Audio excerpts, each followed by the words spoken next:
स्वागत है आपका हमारे चैनल पर। आज हम बात करेंगे भारत में टेलीविजन के विकास की। एक ऐसा माध्यम जिसने समाज को शिक्षित करने, मनोरंजन देने और सूचना के आदान प्रदान में महत्वपूर्ण भूमिका निभाई है। भारत में टेलीविजन का आगमन अचानक हुआ और इसके पीछे एक दिलचस्प कहानी है। चलिए जानते हैं कैसे भारत में टेलीविजन की शुरुआत हुई और कैसे इसका विस्तार हुआ।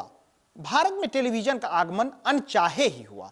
यदि 1956 में दिल्ली में पहला अंतर्राष्ट्रीय औद्योगिक मेला आयोजित न हुआ होता और मेले में जर्मन गणराज्य तथा फिलिप्स कंपनी ने जनता के मनोरंजन के लिए अपने अपने टीवी स्टूडियो न बनाए होते तथा उद्योग मेला समाप्त हो जाने पर अपने उपकरण ढोकर वापस ले जाने के बजाय सूचना एवं प्रसारण मंत्रालय को भेंट न कर दिए होते तो भारत में टेलीविजन का प्रसारण 10 वर्ष और पिछड़ जाता।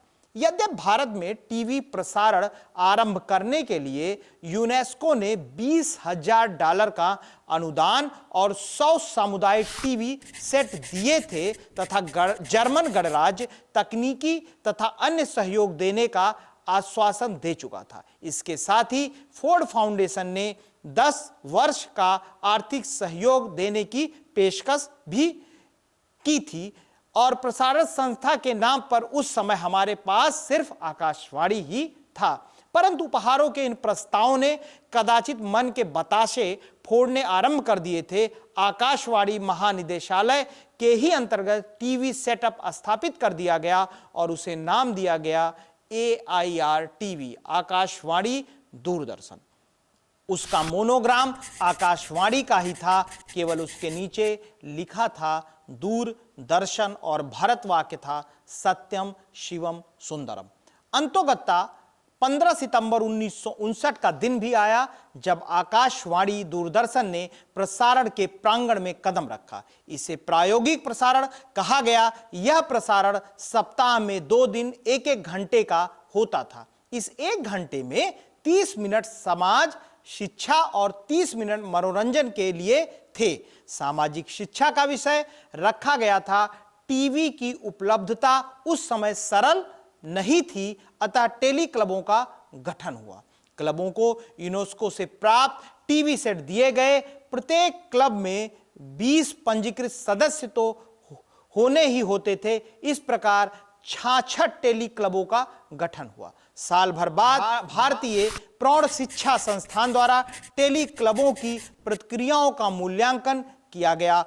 परिणाम उत्साहवर्धक थे। इस बीच AIR टीवी ने शिक्षा निदेशालय तथा फोर्ड फाउंडेशन के सहयोग से दिल्ली के स्कूलों की हायर सेकेंडरी कक्षाओं के लिए स्कूल टेलीविजन की योजना बनाकर अक्टूबर 1961 में टीवी द्वारा फिजिक्स, केमिस्ट्री, अंग्रेजी और हिंदी को शिक्षा का कार्यक्रम आरंभ कर दिया। यह टेलीविजन का कदाचित सर्वाधिक सार्थक प्रयोग था।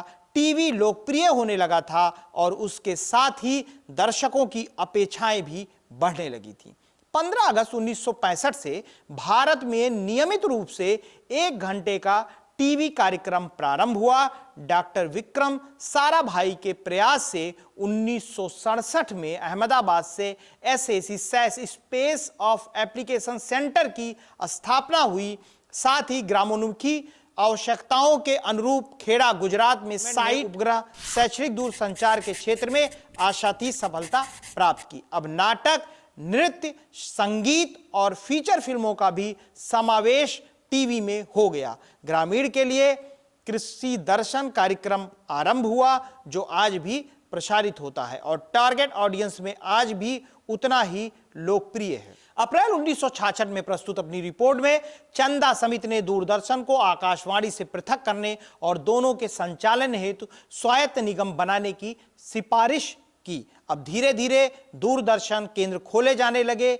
जनवरी 1972 में श्रीनगर, अक्टूबर 1972 में मुंबई, अमृतसर में 1973, कोलकाता और मद्रास में अगस्त 1975, लखनऊ में नवंबर 1975 में दूरदर्शन केंद्र की स्थापना हुई। भारत में सन 1982 में एक युगांतरकारी घटना घटी जब एशियाई देशों के खेल महोत्सव एशियाड 82 को रंगीन टेलीविजन पर सीधा प्रसारण किया गया। अभी तक जो भी प्रसारण होता था वह ब्लैक एंड व्हाइट टीवी पर ही होता था और लोग उसे ब्लैक एंड व्हाइट ही देखते थे। 1976-77 में दूरदर्शन ने मैक्सिकन टेलीविजन के सहयोग से धारावाहिकों को प्रसारित करने की योजना बनाई। मैक्सिको में ही सीरियल को नाम मिला सोप ओपेरा। मैक्सिको में विज्ञापन युग की शुरुआत में किसी सीरियल को एक साबुन बनाने वाली कंपनी ने प्रायोजित किया था और उसे हंसी हंसी में सोप ओपेरा कहा जाता था। यह शब्द लोगों की जुबान पर इतना चढ़ गया कि हर सीरियल सोप ओपेरा बन गया। यह फार्मूला समझकर 1984 में दूरदर्शन का पहला सोप ओपेरा श्री मनोहर श्याम जोशी का पारिवारिक धारावाहिक हम लोग प्रसारित होना शुरू हो गया। इसकी एंकरिंग फिल्म अभिनेता स्वर्गीय अशोक कुमार करते थे।